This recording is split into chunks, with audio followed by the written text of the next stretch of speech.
is what I will work on every day, day in and day out, to deliver. Thank you. And now I have the honor to bring up Senator Mason. Good morning. Thank y'all.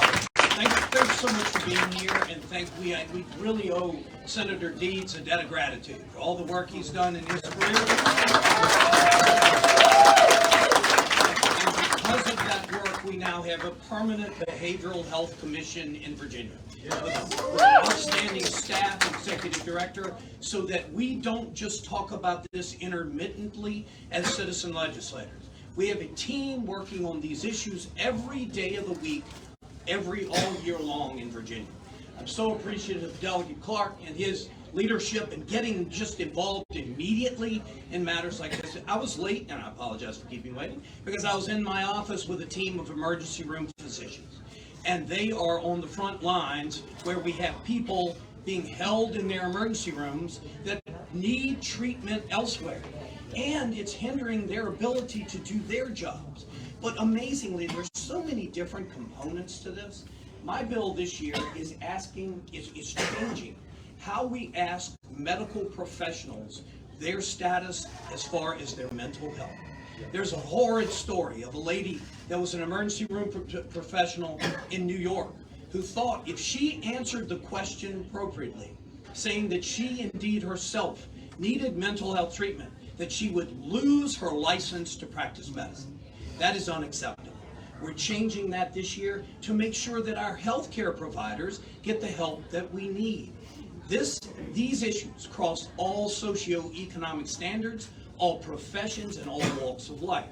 As we recognize mental health care is health care, at every level, we start to focus on things that are in need. But there's so many different steps. The Behavioral Health Commission has multiple bills, multiple budget amendments, and one thing, Senator Deeds helped me so much when I came to him and said, 60% of people in Eastern State are there from the forensic population, from our jails, from our courts, and 40% of them are misdemeanors.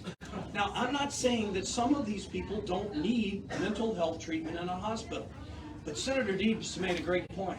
Anytime we send someone to our state-run hospitals who are in a primary need for substance abuse care or dementia care, if we send them to our state mental facilities, we are failing everyone. We're failing the patient because we're not getting them the help they need. We're failing the system because we're occupying a bed for something that it was not intended. So we have to focus on this at every level. One thing that we are working on that is a very difficult lift, and that is we know the people I just described to you are not criminals, but they keep coming through our system for petty crimes, and they need mental health treatment. Now, that places enormous demands on our community-based treatments. So Senator Deeds, Delegate Clark, and others and I are trying to get to the point that we can get these folks out of our criminal system and move them to a civil system where we can get them the treatment that they need. Now, this sounds good, and we all believe in this, but very much like our effort in mental health, this is a very challenging thing to do.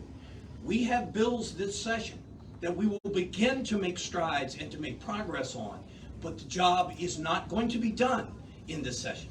The job will continue on and go forward. So continuing to get the proper funding as they address in our community services boards, but also don't forget that the dominant majority of this is done by our private providers in the community. So we have to make sure that they have credentialing and licensing help that they need to support and the funding that they need at all levels of the system. And so we know we've got a lot of work to do. But we want you to know how incredibly focused a lot of us in the Virginia General Assembly are on these issues and bringing them front and center regardless of where they present themselves. Thank you for your interest in this. Thank you.